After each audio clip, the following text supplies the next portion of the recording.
Student, मैं Priyanka Bishnoi from Chaudhary Motara में ETT institute 5 NRD Nirvana class DLED first year. Subject है हमारा शिक्षा के उद्देश्य, ज्ञान और पाठ्यचर्या।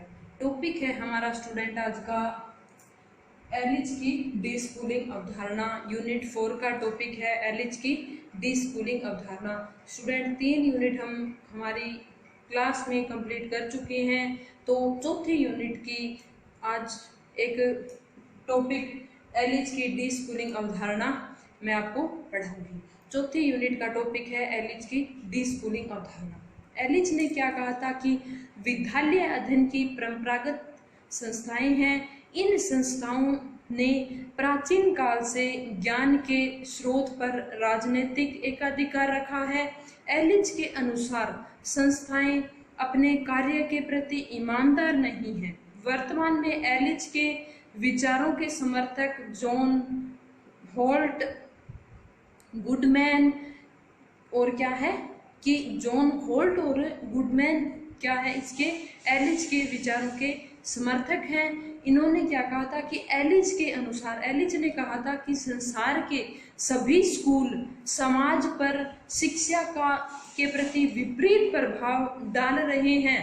विद्यालय की असफलताओं को छिपाने के लिए अधिकतर लोग कहते हैं कि शिक्षा महंगी है, शिक्षा जटिल है तथा क्या है कि शिक्षा लगभग क्या है असंभव कार्य है। क्या कहा था एलिज ने? अच्छी लाइन कही है, एक बहुत ही अच्छी लाइन कही है एलिज ने। स्कूल के प्रति लोगों की अवधारणा क्या है कि संसार के सभी स्कूल मानव समाज पर शिक्षा के विपरीत प्रभाव डाल रहे हैं। विद्यालय की असफलता को छिपाने के लिए अधिकतर लोग कहते हैं कि शिक्षा महंगी है, शिक्षा जटिल है तथा शिक्षा क्या है कि लगभग असंभव कार्य है। इवोन एलिज ने औपचारिक विद्यालयों के विषयों में यह दर्शाया है कि वे स्कूल निश्चित पाठ्यक्रम लागू करते हैं तथा उनका क्या है कि प्रमाण पत्र देते हैं। एलिज ने अपनी पुस्तक डी स्कूलिंग सोसाइटी, क्या कौन सी पुस्तक थी? D schooling society, D schooling society इसकी पुस्तक है एलिज की डी स्कूलिंग सोसाइटी पुस्तक में एलिज ने क्या कहा था कि डी स्कूलिंग सोसाइटी के माध्यम से अपने विचार प्रतिपादित किए।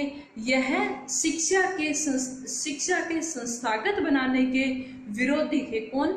इवोन एलिज। किसके विरोधी थे? शिक्षा के संस्थागत बनने के। उनका तर्क था कि जहां शिक्षक पर सरकार और प्रशासन का नियंत्रण हो और शिक्षार्थी शिक्षक के अधीन हो, वहां विद्यालयों में न न्याय होगा न अधिगम होगा, क्योंकि शिक्षक क्या है अनुदेशन सामग्री को क्या है बंडल के रूप में प्रमाण पत्र के साथ देते हैं। ठीक है। इवोन एलिज ने बाल्य अवस्था को किशोरावस्था तथा युवा अवस्था में क्या है कि क्या माना है? अधिगम, युवा अवस्था से अलग माना है। किसको? एलिज ने बाल्य अवस्था को शैशवावस्था और किशोरावस्था तथा युवा अवस्था को क्या है युवा अवस्था से अलग माना है। पहले बच्चे किशोर अवस्था में विद्यालय जाते थे। औद्योगिक क्रांति में बाल्य अवस्था में भी बच्चों को क्या है कि विद्यालय भेजने के लिए विवश और विद्यालय शिक्षा बाल्य अवस्था के विद्यार्थियों का हिस्सा क्या है बन गई।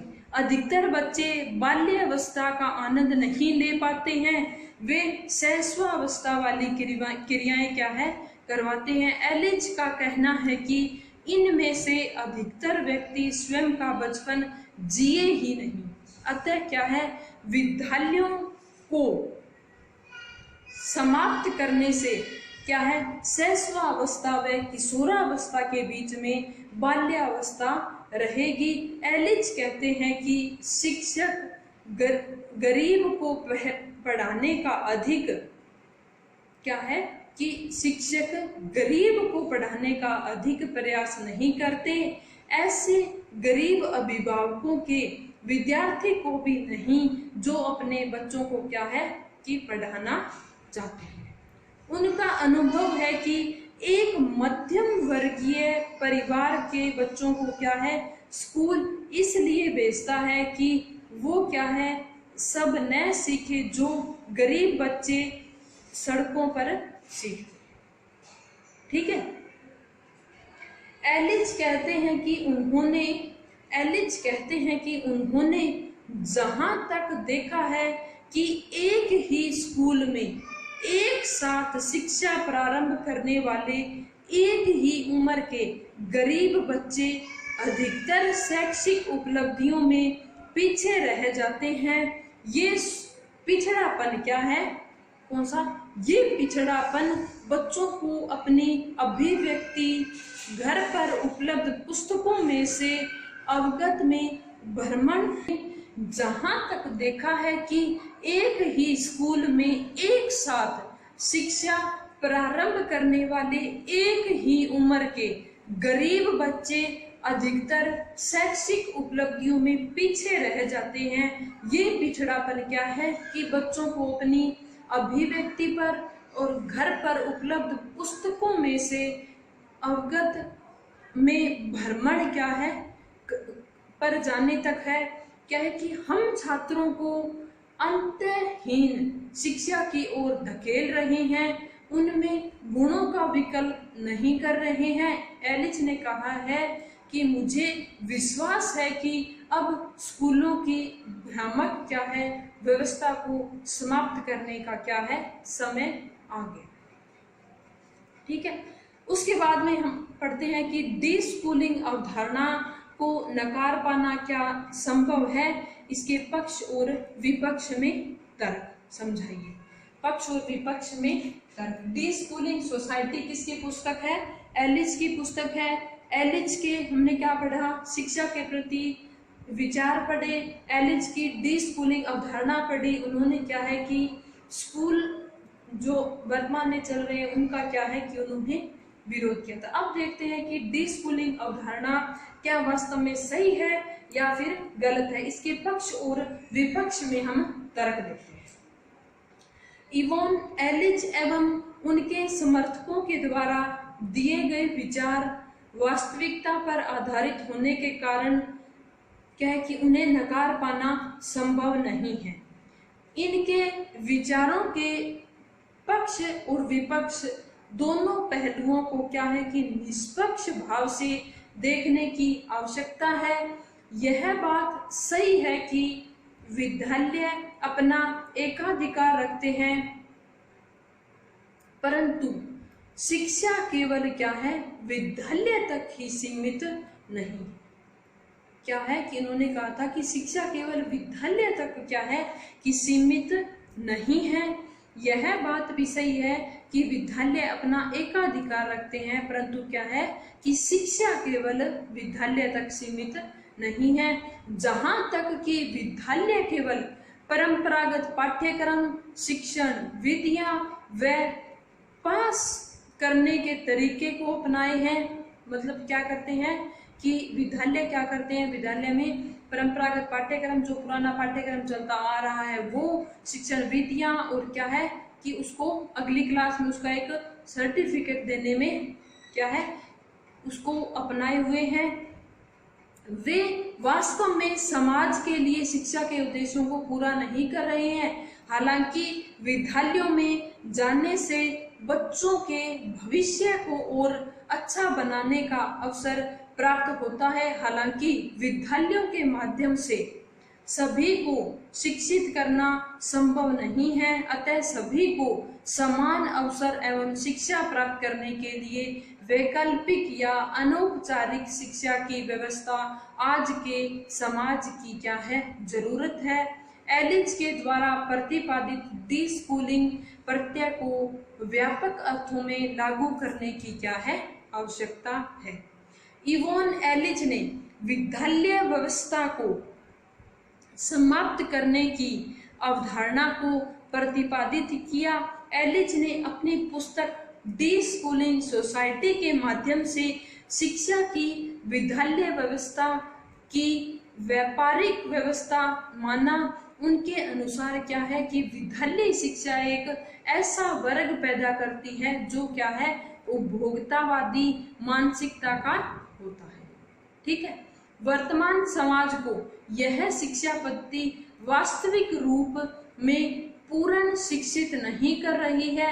एलिच कहते हैं कि औद्योगिक क्रांति के कारण पैदा हुए शिक्षा व्यवस्था ने क्या है कि बच्चों का बचपन छीन लिया है। इन्होंने स्कूल को क्या है कि पागल घर या क्या है, जेल के समान माना है। एलिच ने शिक्षा के मुख्य उद्देश्य में ज्ञान का हस्तांतरण, स्वतंत्रता एवं संस्कृति के विकास को क्या है, मुख्य स्थान दिया है। अनुशासन के संदर्भ में एलिच का मानना था कि शिक्षक द्वारा कराई जाने वाली गतिविधियां क्या है कि उतनी व्यापक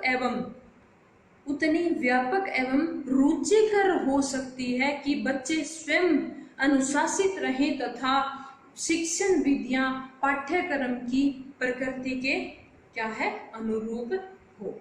मतलब सीधी बात है कि एलिच की डी स्कूलिंग अवधारणा में एलिच ने क्या है कि जो स्कूलिंग व्यवस्था है, जो स्कूल है, उसको क्या है कि सिर्फ स्कूल क्या करते हैं, जो वास्तव में बच्चों को शिक्षा देनी चाहिए वो नहीं दे पा रहे हैं। वो सिर्फ क्या है कि शिक्षण, जो निश्चित शिक्षण विधि है उससे, और जो पाठ्यक्रम, जो परंपरागत, जो पुराना पाठ्यक्रम तैयार है वो, और जो शिक्षण विधियां हैं उनके द्वारा ही क्या है शिक्षा दे रहे हैं। इससे क्या है कि बच्चे पास हो रहे हैं, मतलब उनको एक प्रमाण पत्र देते जा रहे हैं। लेकिन वास्तव में जिस शिक्षा की आवश्यकता है, वास्तव में बच्चे को शिक्षा की किसकी शिक्षा देनी चाहिए, वो क्या है कि स्कूल के द्वारा संभव नहीं है। ठीक है, इवॉन एलिच के विचार, डी स्कूलिंग अवधारणा, डी स्कूलिंग सोसाइटी क्या थी, एलिच की एक पुस्तक थी। एलिच के विचार मैंने आपको पढ़ा दिए। एलिच के विचारों के समर्थक कौन कौन से थे? जॉन होट, गुडमैन एवं चार्ल्स सिल्वरमैन। जॉन होट, गुडमैन और चार्ल्स सिल्वरमैन इसके क्या थे कि समर्थक थे। इन्होंने क्या है कि मतलब क्या कर रहे हैं, विद्यालय बच्चे का क्या है कि जो शैशवावस्था है या जो बाल्यावस्था है, बाल्यकाल, मतलब जो बच्चों के खेलने की उम्र है, उसको क्या है कि समाप्त करते जा रहे हैं। एक तो इन्होंने ये कहा था, और दूसरा इन्होंने कहा था कि शिक्षा प्रारंभ करने में मतलब जो क्या है कि जो गरीब बच्चे हैं, जो मतलब शिक्षा स्कूल भेजने में समर्थ नहीं है, वो क्या है कि उन बच्चों की ओर ध्यान देने की आवश्यकता है कि उनके लिए क्या है कि हमारे स्कूल में क्या व्यवस्था है, उसकी भी व्यवस्था के बारे में बताया गया कि पिछड़े बच्चों के लिए क्या है, कौन सी शिक्षा है। ठीक है, उसके बाद में पक्ष और विपक्ष में क्या कहा गया था? पक्ष और विपक्ष में यही बात कही गई थी कि डी स्कूलिंग अवधारणा पर आधारित है और इस धारणा को हम क्या है नकार पाना असंभव नहीं है, क्योंकि विद्यालय क्या है कि ये बात सही है कि विद्यालय अपना क्या है कि एकाधिकार रखते हैं, परंतु शिक्षा को क्या है केवल विद्यालय तक ही सीमित नहीं है। ठीक है, शिक्षा क्या है कि विद्यालय तक सीमित नहीं है। जहाँ हमारे को जो भी, जिस भी उम्र में, जिस भी टाइम जहाँ अपने को सीखने को मिले, वो क्या है कि हमारी शिक्षा है। इसके शिक्षा का कोई एक क्या है निश्चित स्थान नहीं है। विद्यालय में सिर्फ और सिर्फ क्या होता है, केवल एक पाठ्यक्रम होता है और क्या है शिक्षण विधियां होती है और क्या है बच्चे को एक प्रमाण पत्र मिलता है। इन्होंने वही बात, पिछली बात जो मैंने आपको बताई है कि इन्होंने कहा है कि शिक्षा क्या है कि वास्तविक उसका क्या महत्व है, शिक्षा वास्तव में बच्चों को कैसी देनी चाहिए, वो उस प्रकार की क्या है कि व्यवस्था विद्यालय नहीं है। कि शिक्षक के प्रमुख 3 कर्तव्य बताए हैं। कितने कर्तव्य बताए हैं? एलिच ने शिक्षक के 3 कर्तव्य बताए। कौन कौन से? अभिभावक के रूप में और उपचारक के रूप में और प्रचारक के रूप में। कौन से? नंबर 1 है अभिभावक के रूप में, अभिभावक के रूप में, नंबर 2 उपचारक के रूप में, और क्या है अभिभावक उपचारक के रूप में, और क्या है प्रचारक के रूप में। नंबर 3 है प्रचारक के रूप में। किसके कर्तव्य बताए हैं ये? शिक्षक के प्रमुख 3 कर्तव्य बताए हैं। अभिभावक के रूप में शिक्षक, उपचारक के रूप में शिक्षक, और क्या है कि प्रचारक के रूप में शिक्षक। विद्यालय बच्चों को क्या है विद्यालय बच्चों को गतिविधियों के पर्याप्त अवसर उपलब्ध कराए तथा क्या है कि शिक्षण की प्रमुख विधियों में अवलोकन विधि, तर्क वितर्क विधि तथा प्रोजेक्ट विधि बताई। उपयुक्त विधि कौन सी 3 विधियां बताई है? पहली है तर्क वितर्क विधि, और क्या है अवलोकन विधि, और कौन सी बताई थी? प्रोजेक्ट विधि। एलिच ने संपूर्ण समाज को शिक्षित करने के लिए विद्यालय के अतिरिक्त भी शिक्षा व्यवस्था की बात कही, ताकि क्या है कि वर्ग विशेष के स्थान पर सभी को शिक्षित किया जा सके। इसके अलावा वे शिक्षा को व्यापक दृष्टिकोण में देखते हैं तथा शिक्षा के माध्यम से जन कल्याण की भी बात करते हैं। शिक्षा को व्यापार की वस्तु नहीं मानते, बल्कि मानव निर्माण एवं समाज निर्माण का क्या है कि एक माध्यम मानते हैं। ठीक है, शिक्षक के कितने कर्तव्य बताए? 3 कर्तव्य बताए। कौन से? अभिभावक के रूप में शिक्षक होना चाहिए, उपचारक के रूप में होना चाहिए, और प्रचारक के रूप में शिक्षक होना चाहिए। 3 विधियां कौन कौन सी बताई? तर्क वितर्क विधि, अवलोकन विधि, और कौन सी? प्रोजेक्ट विधि। ठीक है, किसके माध्यम से शिक्षा मानी इन्होंने? शिक्षा के माध्यम से क्या है कि जन कल्याण की बात करते हैं। शिक्षा को व्यापार नहीं मानती, मतलब क्या माना इन्होंने शिक्षा को मानव निर्माण एवं समाज निर्माण का क्या है माध्यम मानते हैं। इसी के साथ हमारे इवोन एलिच के डीस्कूलिंग अवधारणा कंप्लीट होती है। उसके बाद में नेक्स्ट टॉपिक के लिए आप देखोगे नेक्स्ट वीडियो। आज के लिए स्टूडेंट बस इतना है।